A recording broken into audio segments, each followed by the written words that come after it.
The Toy Brother by William Steig. Magnus Beatty, the famous alchemist, and his happy-go-lucky wife Atulda thought they had a harmless family, but their older son Yorick considered little Charles a first-rate pen in the prince, always occupied with something silly. Mr. Beatty made the mistake of allowing Yorick to be his apprentice, and Yorick got the notion that he would eventually surpass his father as an alchemist. He had visions of accomplishing such unheard of miracles as turning plain old donkey dung into solid gold. As for Charles, he spent his time chasing chickens, poking around and in anthills and arroging the goat. He couldn't fathom why Yorick avoided him except to give him a wallop every now and then. One May morning, Magnus and Atulda were making ready to journey to a faraway wedding. Mrs. Beatty reminded the boys to milk the goat and feed the animals, and Mr. Beatty again warned Yorick, "Don't forget it. You're still no alchemist, so still stay out of my lab." The Beatties soon disappeared over the hill. They would not be back for at least a week. Charles was glad Papa had forbidden Yorick the lab. He hoped that now at last they would get to be palsy-walsy, perhaps even do some chicken chasing together. But Yorick had other ideas. So Charles went off on ladybug hunt. He caught a couple. When he spied something thrashing toward him through the weeds, he assumed it was a mole until he heard it saying, "It's me, Yorick, your brother." It was indeed Yorick, down to the minuscule wart on his knuckle. "Egad," Charles gasped. "What happened to you?" "What does it look like?" said Yorick. "Don't tell me you snuck into Father's laboratory." "Yes, good sweet," said Yorick, "and I invented a new potion, but when I tasted the thing, I was no bigger than a cockroach. So I squeezed under the door and here I am." Charles hastened inside the kitchen, with Yorick clinging to his thumbs, yelling, "Don't throw me, you dolt!" It was just too marvelous. Yorick had made himself small as a sausage, and with only a drop of training. "Stop stalling, will you?" said Yorick. "I have to undo what I did, or Papa will murder me. You've got to help." "Okay, Peanut, take it easy," said Charles. "There's still oodles of time till he gets home." Meanwhile, Charles announced, "I'm going to build you a house." "But what about the lab?" "Don't rush me," said Charles, humming happily. He set about making Yorick his very own house. Charles was relishing this immensely, and when his toy brother stuck his head out the window of his new residence, it was all just as little as peas and beans. "Brotherkins," Charles said, "it's dinner time." He served up 3 crumbs of bread and a spoonful of flavored cheese. He himself was too excited to eat a thing. Learning the show was so gratifying that Charles found himself wishing Yorick would fit in his pocket forever. Yes, it was rotten to be thinking this way, but how could he tell his brain how to operate? In the morning, Charles decided Yorick needed some fresh air, so he took him out for a walk. Suddenly the sky darkened, the wind started howling, and they were pounded by hailstones as big as cherries. To Yorick, they fell like cannonballs. Help! He cried. It finally struck Charles that his little bit of a brother would always be in danger. He could easily be stepped on by donkey, even by his own dear mother. He could drown in a bucket of milk, get eaten by a suddenly cat, or be seriously injured by a feared mouse who was filling his onions. Charles didn't want any such thing to happen, even if it meant he'd have to beat the baby again. He tucked his brother into his tunic and hurried home to put lard on his wounds. Yorick, he said, we've got to make you big again. Let's get to work. Now Yorick to church. Papa told me that each ingredient in a potion has its own special antidote. He said, we've simply got to fight the light ones. How about this pink stuff? Charles said. No, said Yorick. Just do what I say. After missing this and that and that and the other, Yorick believed he had what was needed. But one single drop on his tongue made him Dutch and black out.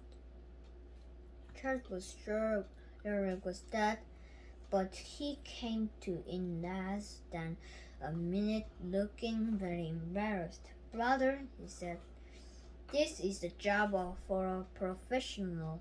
We better wait for Papa. To make the time go faster, Charles tried to keep his brother amused.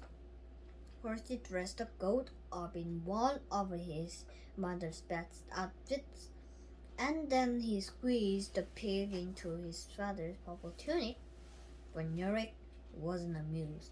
He only wanted to be his real self again. One night, Yorick shook his brother awake and said, what if I never get big again? Yorick said, Charles, I'm sure Pops can make you big again, but just in case you can't, and you have to stay in this condition, I'll take care of you as long as you live. Even after I get married, whether my wife likes it or not. And I mean it, so don't worry your little noggin. At daybreak, the boys heard familiar voices calling, Yorkie, Charlie. They scrambled out of bed and out of the house, and there were their two parents. Charles got hugged and kissed again and again, as if they hadn't seen him for a year. And where's Yorick? They wanted to know. Here he is, Charles said, holding him up like a carrot. The babies fell over. They stirred, and tiny Yorick and Charles and the white mysterious heavens and at each other.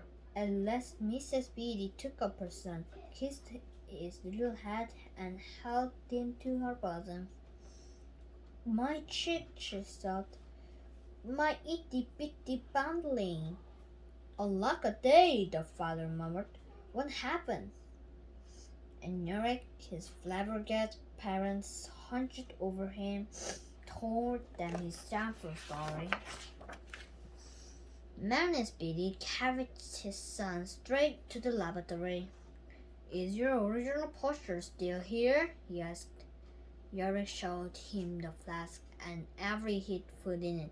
Borage, penny, camphor, and sauerkraut. Don't worry, said Mr. Beatty.